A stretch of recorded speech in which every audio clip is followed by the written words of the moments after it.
नमस्कार। Sports scan के आज के संस्करण में आप सबका बहुत बहुत स्वागत है। खेल जगत की तमाम खबरों का लेखा जोखा लेकर मैं हूं नवीन सक्सेना आज के इस अंक में, और इन खबरों पर आज मेरे साथ चर्चा करने के लिए मौजूद हैं खेल पत्रकार, खेल विशेषज्ञ प्रेम प्रकाश। प्रेम, स्वागत है आपका।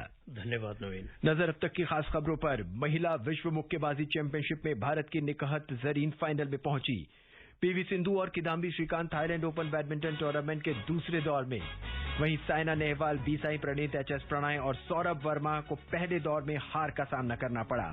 आईपीएल क्रिकेट में अपने अंतिम लीग मैच में कोलकाता नाइट राइडर्स और लखनऊ सुपर जायंट्स अब से कुछ देर बाद आमने सामने होंगे, और तीरंदाजी में भारतीय पुरुष कंपाउंड टीम विश्व कप स्टेज 2 के फाइनल में पहुंची।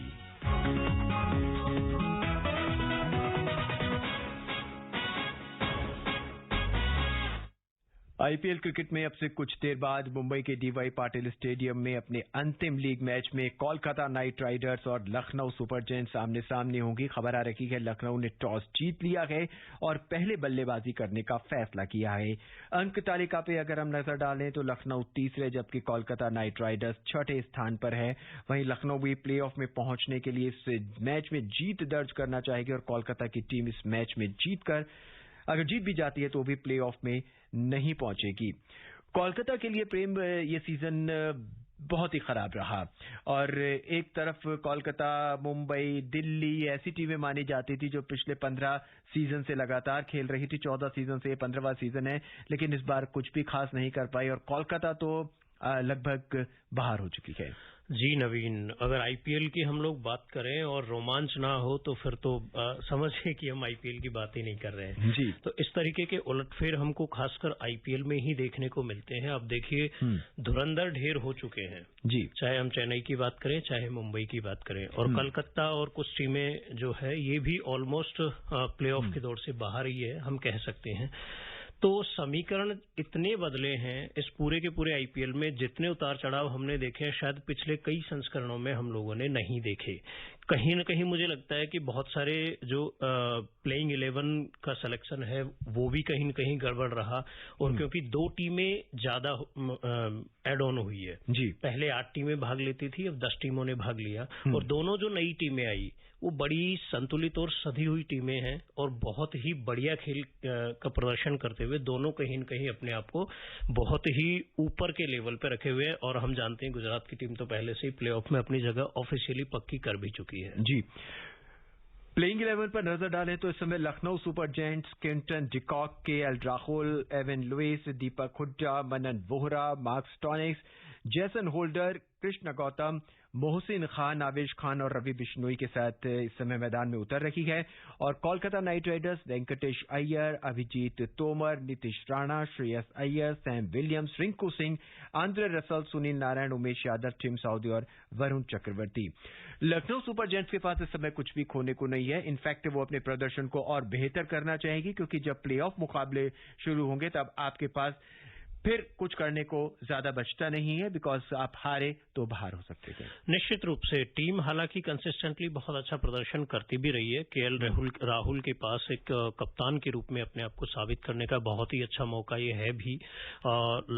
टीम लगभग पहले दूसरे स्थान पर रही है, अभी भी कंसिस्टेंटली दूसरे तीसरे स्थान पर अपने आप को बनाए हुए हैं, तो उनका पूरा जोर यही रहेगा कि कैसे भी प्लेऑफ में एक बार अपनी जगह सुनिश्चित कर ले और फिर कहीं न कहीं फाइनल की दौड़ में अपने आप को लगा दे। प्रेम, कोलकाता नाइट राइडर्स के पास सलामी बल्लेबाजी की तौर पर वेंकटेश अय्यर, अभिजीत तोमर या फिर नीतीश राणा, इस तरह की जो बल्लेबाजी हो रही थी, ये भी कंसिस्टेंट परफॉर्मेंस कहीं नहीं नजर आ रही थी, और शायद इसका खामियाजा बाद के खिलाड़ियों को भुगतना पड़ा।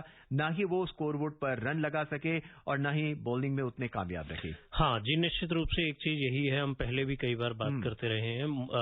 परेशानी का विषय ये रहा कि कोई भी प्लेयर कंसिस्टेंटली यहाँ पे खेल ही नहीं पाया, अपना प्रदर्शन कंसिस्टेंट रख ही नहीं पाया।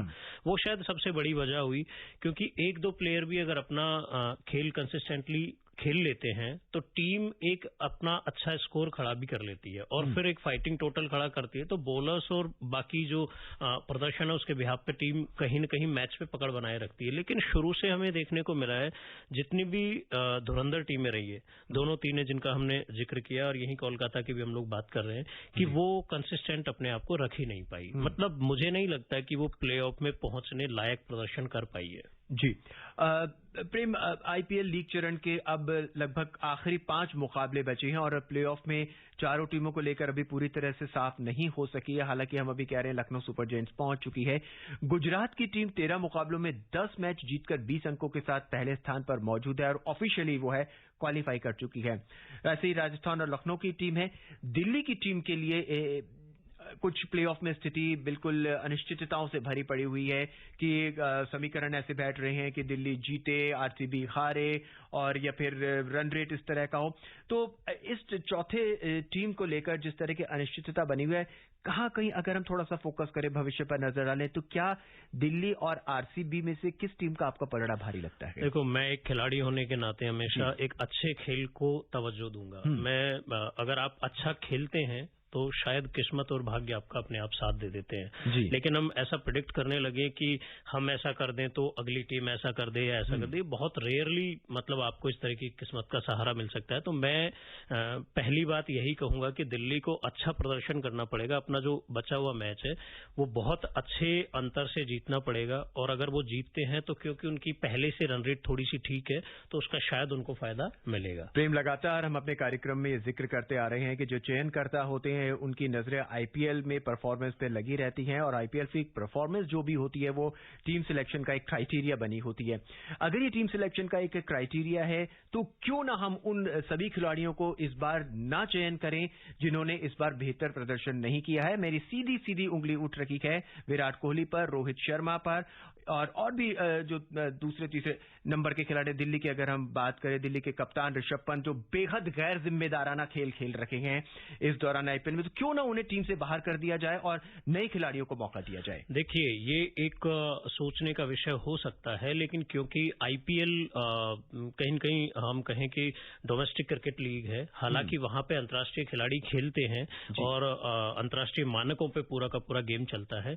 बहुत सारे खिलाड़ी बाद में जब इंटरनेशनल टीम्स में खेलते हैं तो आपस में आमने सामने होते भी हैं, लेकिन फिर भी मैं ये कहूंगा कि जो नए प्लेयर्स होते हैं जिनके पास अंतर्राष्ट्रीय स्तर पर खेलने का अनुभव नहीं है, वो खिलाड़ी अगर डायरेक्टली इंडिया की टीम में खेलने जाएंगे तो हम एक्सपेक्ट नहीं कर सकते जिस तरीके से विराट कोहली या रोहित शर्मा अपने आप को वहां पे संभाल सकते हैं। तो निश्चित रूप से वो अनुभव जो उनके साथ लंबा खेलने का जुड़ा हुआ है वो है, उनका प्रदर्शन जरूर अभी सोचने लायक है, लेकिन मुझे नहीं लगता कि अगर वो अभी इतने जल्दी जो है चुकने वाले खिलाड़ी हो गए हैं जो इस तरीके के। प्रेम, अंतर्राष्ट्रीय क्रिकेट की बात करें तो शायद भारतीय खिलाड़ियों को या यूं कहें कि भारतीय दिग्गज खिलाड़ियों को उन्हीं बॉलर्स का सामना करना पड़ेगा जो इस समय आईपीएल क्रिकेट में खेल रखे हैं।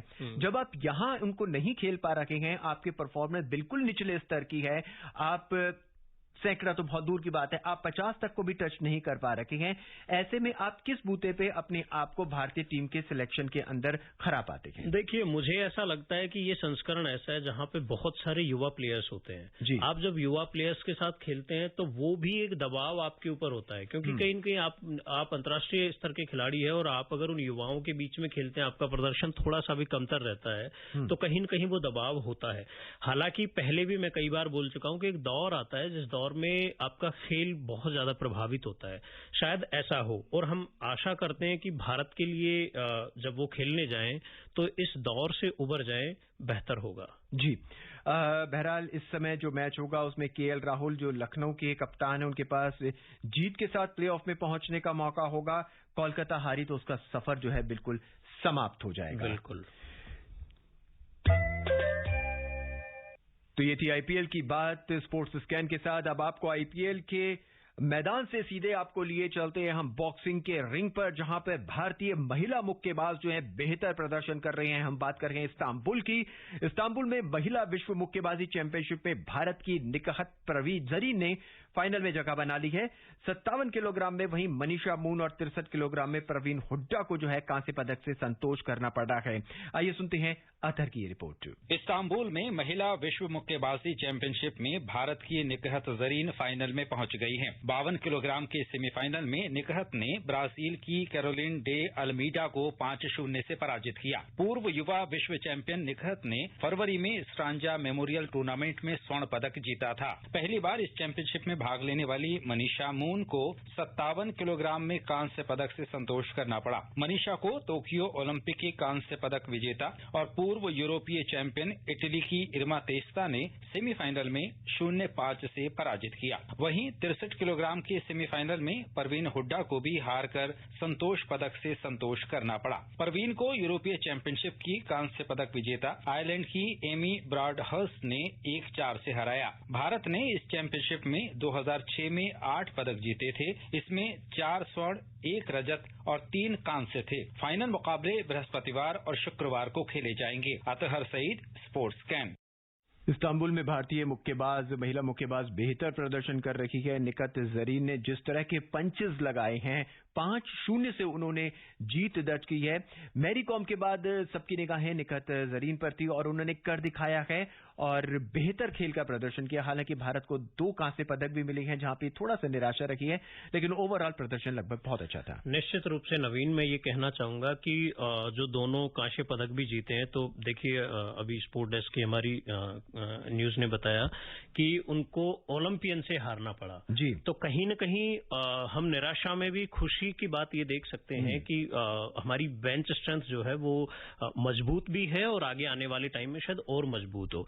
और सबसे ज्यादा खुश कर देने वाली खबर है जो निकहत जरीन फाइनल में पहुंच गई है।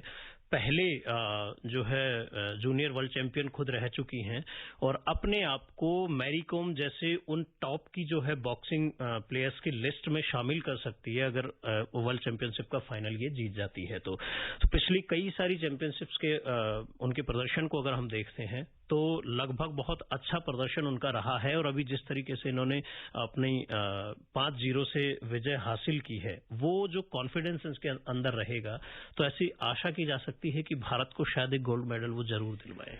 इन सब का श्रेय कहीं ना कहीं मैरी कॉम को जरूर जाता है, जिन्होंने भारतीय महिला मुक्केबाजों का स्तर जो है इस लेवल तक लाने की कोशिश की है, या फिर ये उनके लिए एक आयाम बनी है कि भाई हमें कम से कम मैरी कॉम तक तो बनना ही बनना है। मैं निश्चित रूप से नवीन आपकी बात से सहमत भी हूं और कई बार मैं जिक्र करता हूं कि जिस तरीके से अभी हमारे देश में भारत सरकार के द्वारा जिस तरीके की फैसिलिटीज दी जा रही है, जिस तरीके से हमारे एथलीट्स को जो है प्रधानमंत्री खुद विजयी होने के बाद फोन करते हैं या अपने निवास पे चाय या नाश्ते के लिए बुलाते हैं, तो उन खिलाड़ियों के लिए वो प्रेरणा है, वो आदर्श है। शायद नए जो खिलाड़ी बैठे हुए हैं वो भी ऐसा सोचते हैं कि कल को शायद हम भी बेहतर प्रदर्शन करें और वहां तक हम लोग पहुंच सके। तो ये बहुत अच्छी बात है हमारी खेल संस्कृति के लिए।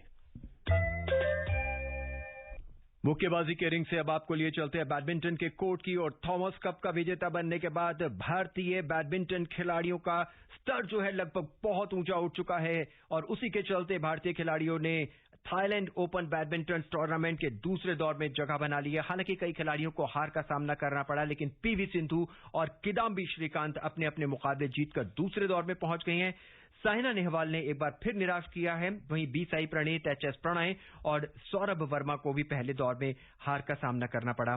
सुनते हैं आज खेले गए मुकाबलों पर नईम की ये रिपोर्ट। पीवी सिंधु और Kidambi Srikanth Thailand open badminton tournament के दूसरे दौर में पहुंच गए हैं। महिला सिंगल्स में सिंधु ने अमेरिका की लोरेन लैम को 21-19, 19-21, 21-18 से पराजित किया। अगले दौर में सिंधु का मुकाबला कोरिया की सिम यू जिन से होगा। अन्य मुकाबले में मालविका बंसोड़ ने यूक्रेन की मारिया उल्टीना को 17-21, 21-15, 21-11 से शिकस्त दी। अगले दौर में मालविका डेनमार्क की लाइन क्रिस्टोफरसन के साथ खेलेंगी। पुरुष सिंगल्स में श्रीकांत ने फ्रांस के ब्राइस लेवरडेज को 18-21, 21-10, 21-16 से पराजित किया। अगले दौर में श्रीकांत का सामना आयरलैंड के एनहार्ट एनगुएन से होगा। अन्य मुकाबलों में बी साई प्रणीत, एचएस प्रणय और सौरभ वर्मा को हार का सामना करना पड़ा। महिला सिंगल्स के अन्य मुकाबलों में साइना नेहवाल और अश्मिता चाहिला को हार का सामना करना पड़ा। साइना को कोरिया की किम गा एयूम ने, जबकि अश्मिता को 7वीं वरीयता प्राप्त रत्चानोक इंतानोन ने हराया। वहीं आकर्षि कश्यप को भी पहले दौर में कनाडा की मिशेल ली से मुकाबला गंवाना पड़ा। मिक्स्ड डबल्स में बी सुमित रेड्डी और अश्विनी पोनप्पा की जोड़ी भी पहले ही दौर में हारकर बाहर हो गई। उन्हें यूकी कानेको और मिसाकी मात्सुटोमो की जापान की जोड़ी ने पराजित किया। Naeem Akhtar, sports can. Badminton के एक के बाद एक टूर्नामेंट और हर टूर्नामेंट पे भारत अपनी जीत का जो परचम है वो लहरा रहा है। सिंगल्स की बात करें तो महिला सिंगल्स और पुरुष सिंगल्स में दोनों ही भारतीय खिलाड़ियों ने दिखा दिया कि क्यों वो दिग्गज खिलाड़ी हैं। निश्चित रूप से आगे आने वाले टाइम में मैं बिल्कुल कहूंगा कि बैडमिंटन जैसे खेल में हमारे देश की टीम बहुत स्ट्रांग नजर आएगी। थॉमस कप में जीत के साथ ये शायद हम लोगों ने दिखा भी दिया है। तो अभी तो हम थॉमस कप की जीत के जश्न से ही नहीं उभरे हैं, तो कुछ हमारे जो नए प्लेयर हैं उनको हार का सामना भी निश्चित रूप से करना पड़ा है, लेकिन क्योंकि बहुत ज्यादा चैंपियनशिप्स होती है तो मैं कहीं न कहीं उसमें एक निराशा में आशा ये देखता हूं कि शायद कुछ नए हमारे यंग प्लेयर्स जो है, हमारी जो बेंच स्ट्रेंथ है वो शायद स्ट्रांग हो जाए और वो कहीं न कहीं पुरुष बैडमिंटन में लगभग हमको संतुष्टि करने लायक है। लेकिन मुझे लगता है कि महिलाओं में अभी थोड़ा सा विचार करने की जरूरत है। हमें लगता है कुछ ऐसे प्लेयर्स हों जो पीवी सिंधु और उन लोगों को उनकी कमी कल को हमें ना खलने दें। प्रेम, अब तक हम देखते थे कि बैडमिंटन के अंदर जितने भी सिंगल्स खिलाड़ी होते थे या डबल्स की अगर हम सात्विक साईराज रंकीरेड्डी चिराग शेट्टी की जोड़ी की बात करें तो अमूमन कुछ खिलाड़ी ऐसे होते थे जिनकी अपनी परफॉर्मेंस, सिंगल्स की परफॉर्मेंस अपना जिसे कहते हैं बेहतर रहती थी। लक्ष्य सेन की भी बात करें, थॉमस कप पर वापस ये चलते हैं, इट्स अ टीम टूर्नामेंट और भारतीय टीम ने जिस तरह से इकट्ठा होकर प्रदर्शन किया है उससे कहीं ना कहीं ये अब नजर आ रहा है कि बैडमिंटन जैसे क्षेत्र में, बैडमिंटन जैसे खेल के अंदर जहां सिर्फ थाईलैंड, जहां पे सिर्फ इंडोनेशिया, जहां पे सिर्फ चाइना, जापान, डेनमार्क, इंग्लैंड के खिलाड़ी होते थे, अब वहां पे भारतीय खिलाड़ियों के सामने भी उन्हें घुटने टेकने पड़ रहे हैं। बिल्कुल, और सबसे अच्छी बात यह है कि वहां पे एक 20 साल 21 साल का युवा भी उन कंट्रीज के प्लेयर्स को हराने में सफल हो रहा है और देश को मेडल दिलवा रहा है। तो हमारे लिए बहुत अच्छी चीज है ये कि जहां वो टीम की तरह खड़े हो वहां भी, सिंगल्स में खड़े हो वहां भी और डबल्स में खड़े हो वहां भी, हर जगह वो अपने आप को मजबूती से रिप्रेजेंट कर रहे हैं। हालांकि हम अपने सुनने वालों को बता दें, थाईलैंड ओपन बैडमिंटन टूर्नामेंट में सात्विक साईराज रंकीरेड्डी और चिराग शेट्टी की जोड़ी जो है वो नहीं खेल रही है क्योंकि थॉमस कप के दौरान वो चोटिल हो गई थी जोड़ी और इस वजह से इस टूर्नामेंट में भाग नहीं लेंगे। लेकिन पीवी सिंधु और किदाम्बी श्रीकांत पर नजरें स्पोर्ट्स स्कैन में लगातार रहेंगी और कल जब हम आपसे मुलाकात करेंगे तब हम आपको बताते चलेंगे कि भारत ने और कितने कदम आगे बढ़ा लिए हैं थाईलैंड ओपन टूर्नामेंट में। और अब बात तीरंदाजी की। दक्षिण कोरिया के ग्वांगजू से बेहतर खबर आ रही है। तीरंदाजी में विश्व कप स्टेज 2 में भारतीय पुरुष कंपाउंड टीम ने शानदार प्रदर्शन करते हुए रजत पदक पक्का कर लिया है। आज खेले गए क्वार्टर फाइनल और सेमीफाइनल मुकाबलों में भारत ने विश्व की नंबर 1 अमेरिका और दक्षिण कोरिया को पराजित किया। अभिषेक वर्मा, अमन सैनी और रजत चौहान की टीम ने क्वार्टर फाइनल में अमेरिका को 234-228 से हराया। वहीं सेमीफाइनल में शूट ऑफ में दक्षिण कोरिया को हराकर फाइनल में जगह बना ली है। फाइनल में अब भारत का सामना फ्रांस से होगा। वहीं महिलाओं की बात करें तो अवनीत कौर, मुस्कान किरार और प्रिया गुर्जर की महिला कंपाउंड टीम को सेमीफाइनल में दक्षिण कोरिया से 2 अंकों से हार का सामना करना पड़ा, लेकिन तुर्की को 232-231 से हराकर कांस्य पदक भारतीय टीम ने अपने नाम कर लिया। और अब बात राष्ट्रमंडल खेलों की। राष्ट्रमंडल खेल इंग्लैंड के बर्मिंघम में 28 जुलाई से 8 अगस्त तक आयोजित किए जाएंगे। राष्ट्रमंडल खेलों के लिए दिल्ली के इंदिरा गांधी स्टेडियम में ट्रायल में 6 पहलवानों को चुना गया है। राष्ट्रमंडल खेलों के लिए चयनित पहलवानों में 57 किलोग्राम भार वर्ग में रवि दहिया, 65 किलो में बजरंग पुनिया, 74 किलो में नवीन, 86 किलो में दीपक पुनिया और 97 किलो में दीपक और 125 किलो में मोहित को शामिल किया गया है। निशानेबाजी की बात करें तो सोहेल में जूनियर निशानेबाजी विश्व कप में मनु भाकर, ईशा सिंह और रिदम सांगवान की टीम ने 25 मीटर पिस्टल स्पर्धा में स्वर्ण पदक जीता है। वहीं 25 मीटर पिस्टल स्पर्धा के फाइनल में भारतीय तिकड़े ने मेजबान जर्मनी को 16-2 से हरा दिया। शॉटगन स्पर्धाओं में पदक अभी बाकी हैं, जिससे इटली की टीम अपने और भारत के बीच के अंतर को कम करने का प्रयास करेगी। परिनास धारीवाल ने महिला स्कीट के सेमीफाइनल चरण में जगह बना ली है। क्वालिफिकेशन में 109 अंकों के साथ वो चौथे स्थान पर रही। प्रेम, हमसे जुड़ने के लिए, तमाम खबरों पर अपनी विशेष राय हमारे साथ साझा करने के लिए आपका बहुत बहुत धन्यवाद। धन्यवाद नवीन, शुभ रात्रि। चलते चलते एक बार फिर नजर अब तक की खास खबरों पर। महिला विश्व मुक्केबाजी चैंपियनशिप में भारत की निखत जरीन फाइनल में पहुंची। पीवी सिंधु और Kidambi Srikanth Thailand open badminton tournament के दूसरे दौर में। आईपीएल क्रिकेट में इस समय कोलकाता नाइट राइडर्स का मुकाबला लखनऊ सुपर जायंट्स से और तीरंदाजी में भारतीय पुरुष कंपाउंड टीम विश्व कप स्टेज 2 के फाइनल में पहुंची। आज के इस अंक में बस इतना ही। मुझे यानी नवीन को दे इजाजत। नमस्कार।